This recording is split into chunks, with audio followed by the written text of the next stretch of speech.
Here we go. 3, 2, 1. Boom! And welcome to the Big Honker Podcast, brought to you by Chene Gear. I'm Jeff Stanfield with the world famous Andy Shaver. That is right. That is right. Shinfest is this weekend, so I don't know what has happened here. I've got Jeff Jones. Are you with us? Do you see a jungle on your screen, Jeff? I don't have a jungle. I got an Andy jungle. I don't know what I did, to be honest with you.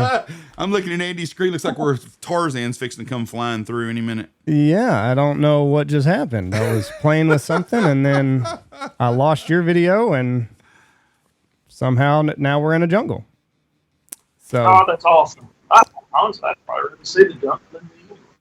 Yeah, I don't know. So it is what it is. So tell me, we got Shinfest coming up this weekend. Shin Film Fest coming up this weekend. Is it hectic there? It's insane. It's this is one of the busiest weeks of the year. On top of getting into a season kicking off, a ton of orders going out, and then we still have some product coming in that we're trying to unload. That we've got a new warehouse because we kind of grew out of some space. We're doing that, and then it's Film Fest week, and Film Fest week is all hands on deck. It is putting out fires left and right, making decisions, then changing that decision that you just made. It's crazy. It's fun. Everybody has fun with it, but you can see the stress on everybody. Just trying to make sure we try pull it off. And then I'm assuming after Shinfest, Monday you get in the office and y'all are tons of orders from everybody being at Shinfest and you're busy as hell again. We are, and so we had that going on. So Film Fest will kick a bunch of orders. There'll be a bunch of at the festival itself. We'll have a big tent that we set up. It's getting all that done. Everybody will be tired, and then they'll get orders on Monday, and then we start packing. Because next week we have to transfer product to Stuttgart. Perfect. Perfect. Which is one thing after another. One thing after the next. This is the second year of the Film Fest. I mean, is the planning process going a little bit smoother than it was last year at this time? Oh, yeah. Absolutely. So like last year we had, I mean, honestly, kind of going into it, we had an idea. We knew what we wanted to do. We just didn't really know how to do what we wanted to do. So we relied on, some different people, the event coordinator in Memphis and different places to kind of help us along. And this year we were able to do 90% of all of that in-house. The team here, it's just like anything. Once you have experience doing it, you kind of got it. So we had more experience, and we were able to bring it all in and kind of manage it ourselves with a little bit of outside help too. We didn't. I don't really know. I mean, I wouldn't say that we kind of underestimated this year, but we've all been surprised at how it's worked, how many tickets have sold, how many tables have sold, and all of that. We've been surprised by it. And then, it's funny too because last year, the event location that we have, the Botanical Gardens, it's beautiful, and they have big concerts. Like Robert Plant plays there a lot, just all kinds of different stuff. And when we came along and said, "Hey, we're going to have a film fest," they just kind of looked at us like, "Who are you and what are you doing and all that?" And instead of following all the rules, we just kind of pulled it together. And they were surprised by how it turned out. They were surprised by how many people was there. It was such a cool event. But this year we kind of had to follow the rules. But knowing them and doing it, we were able to it made everything better. We had to bring in Ticketmaster because the event requires Ticketmaster to do all the tickets so they can keep a count of who comes in and all that. But I mean, it's been great. So far, it's been really smooth with how it's all gone. I didn't get to go last year, but I am really, really looking forward to this year. I mean, I really am. Me and my wife are coming. We're gonna leave Friday here. It's my son's birthday, so we're gonna wish him happy birthday and cook dinner, and then I think we're gonna I'm hoping to get to Little Rock on Friday, but more realistically, I'm probably gonna get to Texarkana and then finish the drive Saturday morning because it starts at 2, doesn't it? Yeah, it starts about 2:00. Get you in the gate. You'll be there in plenty of time. You can stay in Texarkana. That's where my parents live, so I've been back and forth there a bunch. It's interstate all the way. The place is really easy to find, and it'll be a lot of fun. It's a really cool event. Last year you're kind of involved in every single thing that was going on. It was a constant question asked, go do this, go do that, put out fires. But there were some times last year I sat down along with the team and really kind of watched the films and just kind of watch people's reactions and watch it. Man, I'm telling you, it is a really, really cool. Not just because we're a part of it and doing it. I think if I was Jeff the plumber, I almost said Jeff the accountant. I can't do that. If I was just Jeff the plumber and I duck hunted, this is the kind of thing I would want to go to. It is really cool. Yeah. Now, I gave Dylan a little bit of shit last time we had him and Carter on. Is anybody from Chene going to win the award for best film this year? Hey man, I don't think so. I asked Dylan if he was putting a film in this year, and he was like, "No, I'm not." And it was kind of funny. Last year, like I'm very. Most of us here, none of us want to watch them. We don't want to watch the films. Dylan has to talk to them to make sure the content's right. It's nothing weird. But the rest of us, we don't want to watch them. But I knew what Dylan's film was about. I kind of helped work with the kid a little bit. But there was a couple elements in that film I didn't know, and I was shocked watching it. Him winning, and that film won. There is no getting around that. So, you think you give a shit? I constantly give a shit about it. I mean, constantly. Yeah, right. Yeah. So how does the voting work? How does that work? Does everybody out there, all the tables get to vote, or how's it go? Yeah, we have. So last year, the way we did a big thing this year, there was a text to vote, just like the old what was that show, American Idol show? How you would text in. There's a text to vote at the end of it, and it automatically tallies everything instantly. So you kind of run it for a few minutes after the last film, close voting, and it'll tell you immediately. Oh, so it's unbiased, but I mean it's still funny. You know what I mean? The people voted on it.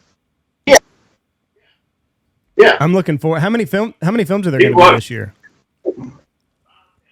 5 films this year. We were 6 last year. We cut it back to 5 films this year to leave time because we have a lot of musical guests that are going to play this year. We did have last year, which is really cool. So 5 films, 5 good films. Yeah. It's going to be a great time. I'm looking forward to it. Jeff, I'm sorry you got to stay here and work. Well, someone's got to pay the bills, Andrew. I understand.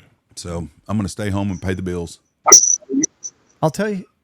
Shut the everybody. Yeah, just shut everything down. Well, I got a big corporate Dove group here, and we got to pay the bills.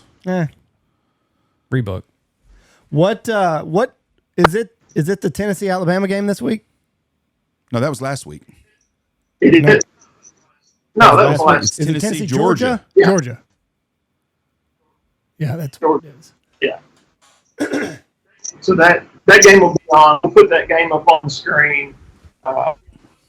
Most of us will be there starting Friday through the whole time. So there's always games up on the screen to watch.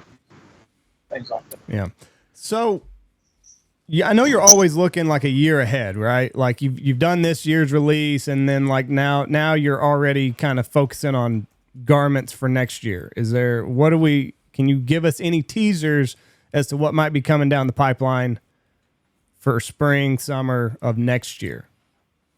Or do you not want to get that far ahead?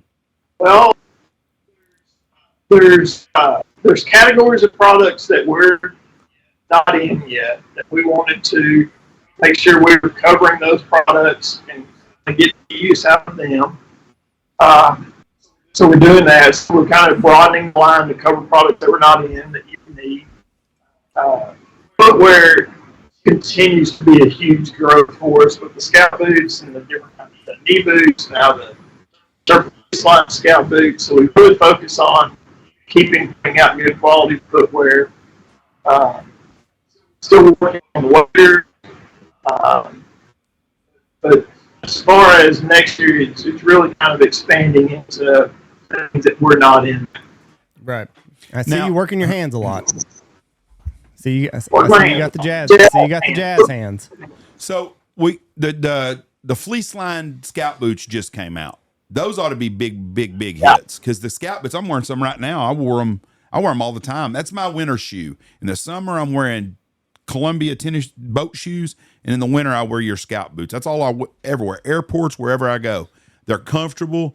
And now you've got one coming out fleece lined. I've never gotten cold in mine because it doesn't get cold hardly at all anymore. But I'm assuming up north that's going to be a big hit. Yeah, it probably will be, and it's a chance just to you always kind of come down to like cold and hot subjective. Some people cold when you're hot, and whatever it is, but generally my feet don't get cold, but I put those on and warm them and like, man, this is kind of comfortable. My feet feel good. Mm-hmm. So it's really comfortable. Yeah, and if nothing else, you got the nice lining, or to keep your feet nice and comfortable. I was talking to somebody messaged me yesterday, and they were like, "Hey, what about?" They're still on the fence about the waders, and I told them, I said, I've still got the original pair that I got. What was that? 4 years ago now. I've never had an issue with them. That's right. I mean, now granted, I'm not in them 7 days a week like a lot of people are that hunt water, but I'm in them. I mean, I hunt 7 days a week and I have to wear waders quite often. But the fact that my waders are 4 years old and I've not had a single problem with them, not a leak, not a boot seam coming apart, like nothing. So, hopefully they spend a little bit of money with you guys, but that is just a testament to your product that, you can, and you take care of people too. So if there is an issue, you can still send them back and you guys will take care of them and get them back to them. Yeah, I mean, we do. The product's been great. The weather has really been great. Once we get it to you and get it in your hands, it's kind of to keep up with it, and not tear it up, and just use common sense. Don't haul it in the bed of your truck all week with gas spilling on it, things like that. Just a little bit of care, cleaning off any kind of mud or dirt, whenever you can. It will honestly prolong the life of that wader. And I tell everybody, I'm like, please take advantage of the fact that we have an end of the season review. You get to the end of the year, send that wader back to us. Let us go through it. We will clean it up, check the zipper, we'll treat the zipper, we'll treat the fabric, and we will send it back to you. That will increase the life of that wader often. We don't charge you for that. We'll do it. I have no problem at the end of the year. We'll send in and give us time to go through them, clean them up, and get them back to them. And that is the best thing that you can do. That's like changing the oil in your truck. It's like preventative maintenance. Send it to us, let us do it. I did not know about that program. Yep. So yeah, just so people can send. You're not going to charge anybody anything. They can send your boot to you. They can send their waders to you, and you'll do the upkeep on them. Yeah. So it's all you do is come to customer service and say, hey, I want to do an end of season review on my wader, and season's over. Send it to us. Let us go through it, fix it up, send it back to you. There's people that forget. We kind of get to this point in the year and they remember. Like, I remember y'all do that. I'm going to send mine in. Can you send it to me next week? Well, in the review tape, it's a little bit longer than our normal week-long repair process. So allow us the time. But if you do it right, you do get to the end of the season, season's over, you don't need your wader, send it to us. Give us the time to go through it. I mean, there's no way I would not take advantage. No, I'm going to do that next year. There's two companies that do that. Chene does it, and Swarovski binoculars. You can send your Swarovskis in. I've got a set of Swarovskis. I've got 2 sets. Both are 30 years old, and I sent one of them back about 5 years ago because the seals, and they lose the pressure on them after age. I sent it back to them. They completely redo everything and send them back to you free of charge. Wow. And that's customer service, and that's the kind of customer service that Chene has. And that's very unusual in today's world because Swarovski has had one of my sets of binoculars have been there 3 times, and they fix them every time for nothing. Send them back completely. Cost me $50 to send them to Rhode Island. They send them right back. Hats off to y'all, Jeff. That's making lifetime customers right there. Well, it does that. It makes lifetime customers and it takes care of customers. And that's what we do.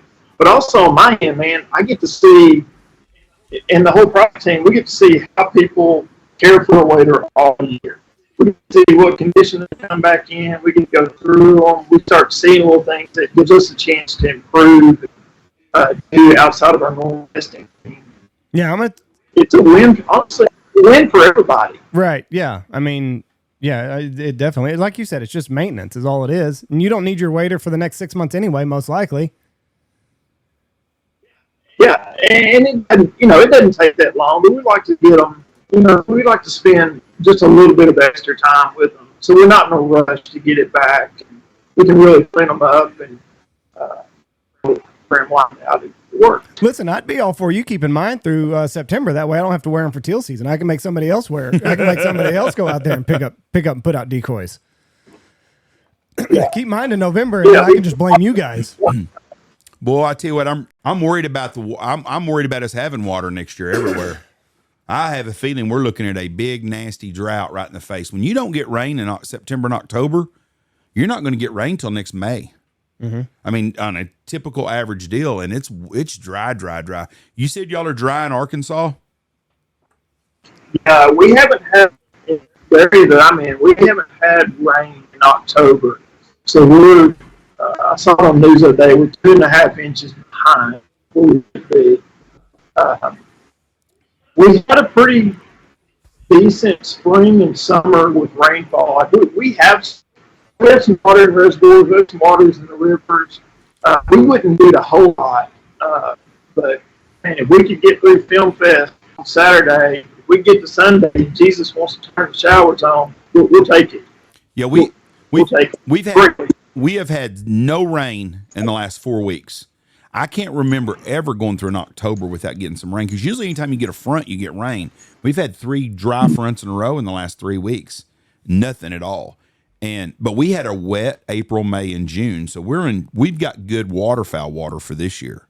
But man, I'm worried about what next year is going to be like unless we get something happens. We can't. And everybody I've talked to another guy in Arkansas yesterday. He told me the same thing.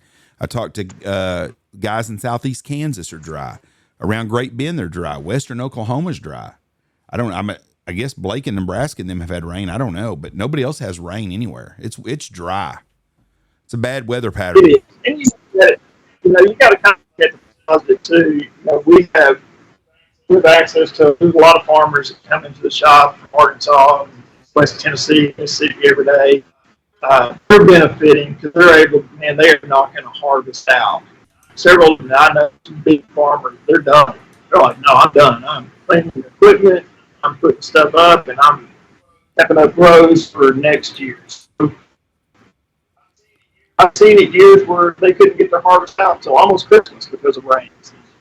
This year, they're getting ahead. There's one losers in all of it. How do you take advantage? Yeah.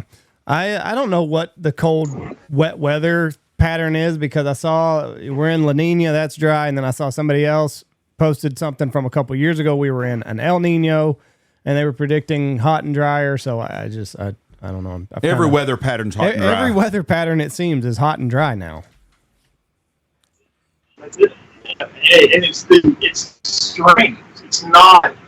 I love to when we were younger. I didn't really pay attention to it. I pay attention to it more now. He's starting to become a grumpy old man. I do notice that it's more extreme. It's either dry for the entire month or it rains for an entire month. You get a category 4 or 5 hurricane, or you don't get a hurricane. So it's kind of not really that gradual in between. city for some reason to remember. Yeah, I've always, I shouldn't say a skeptic. But I think climate change is real to the point that it's man-made. You can agree to disagree, or you can come up with your own conclusion. But I think the climate is definitely changing. But then, like, I look back and I think that's just part of living on this rock. You know what I mean? Like, we've gone through ice ages and we've gone through droughts. I just think it's just part of being here. You know what I mean? Like, each generation saw its own weather pattern, and for whatever reason, hot and dry seems to be ours. Well, I want to see the ice age I've been hearing about since I was a kid, and this mini ice age is coming. And I've been here 50-something years, and I ain't seen it yet. 80s were cold.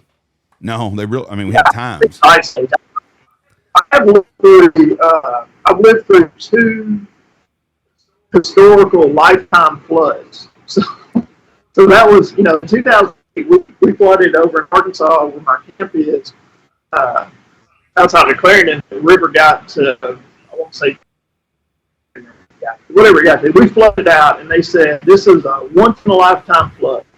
Great. My camp survived. Good to go. And I kind of went underwater, but I was good. Fast forward to 2011, we had another flood, and I flooded. And it was even worse. Like, wait a minute, we had a lifetime flood. They said, no, that one in 2008, that was a 100-year flood. This is a 500-year flood. I'm like, all right, let's decide what's going on here. Right. Yeah. You got to ice flood, whatever. You got to figure 100-year flood, like, you're probably going to see it. If you live to be 75 or 80, like, there's a good chance you're going to see the 100-year flood at least once in your life. So you got to prepare for that. 500-year flood, I didn't see that one coming. Right. So, well, we've lived through, we've had our wet cycles, but we had one bad one in 2005. We flooded, and then again in 2016. Yeah, we had 18 inches of rain one night, and that filled up every freaking thing for 27 miles. Stuff that we didn't know was a water hole that year. I mean, it was amazing. And then but in 2016 we had about 25 inches of rain in October and September, but it was just every 3 days we would get 3 or 4 inches of rain. I mean, it got where if it rained, it become a 1-inch rain was like getting a 5-inch rain. And I would love to go through another one of those years. And we will again. It just comes and goes, and you never know when it's going to change. But right now, when we get dry, when we don't get rain in the fall, it makes for a very important spring for where we are in West Texas and the western part of the Great Plains, because we don't have the seasons. And it's kind of like y'all. If y'all don't get y'all are big wet in February. Y'all get real bad severe weather. It seems like during snow goose season there. We do. And that really kind of starts the peak of, and sometimes it's earlier. So we'll stay wet. We'll get all that ice. We'll get storms that come through, and then it's kind of, you're sitting right on the edge of tornado season starting. So that's always a big deal out here. It's kind of part of it. My wife, who came from Maryland, she had never experienced a tornado in her life. And she I'm the other guy. I'll go outside and see. If I can see it, we're in trouble. If I can't see it, we're good to go to the house. Jesse and the girls are powered down in the bathtub. That's where they live in. So, yeah, my youngest is that way. We had one tornado in April, and now anytime it's like halfway cloudy outside, Dad, are we getting a tornado? Yeah. Is there shelter? We were coming to the lodge on Friday night, and it was kind of cloudy. Is there a cellar at the lodge? Buddy, you're good. Like, I know it feels like springtime out there, but we're good. And if it takes a tornado for us to get a little bit of rain, like, we can just go to the cellar and we'll be fine. Yeah. I try to teach them. I'm like, especially with the girls, because you don't want them to work. Like, listen, if it was hot and it got cold, we're okay. We're going to be fine. It's when it was cold and gets hot real quick, when we're in trouble. They were like, you said that opposite last time. Say that. So how was turkey season this year? Did you get to go out to your place? No, we didn't. So speaking of West Texas, we didn't have a season there this year. We've had a couple dry springs, we had a good hatch last year. We had a couple of dry springs. We really try to manage that property, keep it up. That's what the landowner wants. That's what we want. So if we get to a year and he's like, hey, I'm not seeing the birds that we're comfortable with seeing, we don't have a season. So and if we don't have a season, we'll kick in and we'll feed all spring, kind of get them through and all that. So while it kind of sucks being a hunter and not getting to go, I mean, that's the place. It's one of the places I love the most. When you have that, I'm okay with it. You know what? Right. Yeah. And that property out here, it's really cool because you can see it is the one place in the world, and one thing you really pay attention to, you see what rain does. If you get rain in that fall and you have green grass, if you get rain in the spring and you have green grass, and those turkeys can nest and they get covered, you have a phenomenal hatch. If it's dry and there is no nesting and no cover, you have no hatch. You see immediate lucence of feather out there. I'm looking forward to, last year there were a bunch of jakes running around. I saw a bunch yesterday. And then like we had said earlier, we got a lot of rain in the springtime, especially like late spring, like May. So like when hens were making nests and having little hatchlings, there was a lot of tall undergrowth. So hopefully this year we see a pretty big rebound in our bird numbers out here. Yeah. And you get that, you get years that you have jakes and jakes are running gobblers off, and that's a big struggle to try to hunt. And, then you get years you don't have any jakes, and you got to put your numbers back and try to manage it. But springtime for me is, I absolutely love it. Not as busy, don't slow down. I can travel around, knock some more steaks on the list, do a bunch of things. Yeah, that's probably the one season that you kind of can breathe a little bit. You know what I mean? Like summer, everybody's getting ready for fall. Fall, everybody's getting ready for fall. And then, winter, it is what it is. So probably that January to May is probably your slowest time. It is. We start getting product in, and the warehouse gets busy, but it's really relaxed. You're not trying to answer customer calls and get orders out. We take our time with the end of the season reviews during then, and it really does. It's always been, spring has always been a time that you can breathe, step back, and have free time. That's the thing, as the business has grown, we brought on more and more people. And every time one of the young people come in, they're like, man, I just work in the waterfowl industry. I want to be a part of this company, work in waterfowl, work in hunting. Do you work on? Oh, yeah, every day.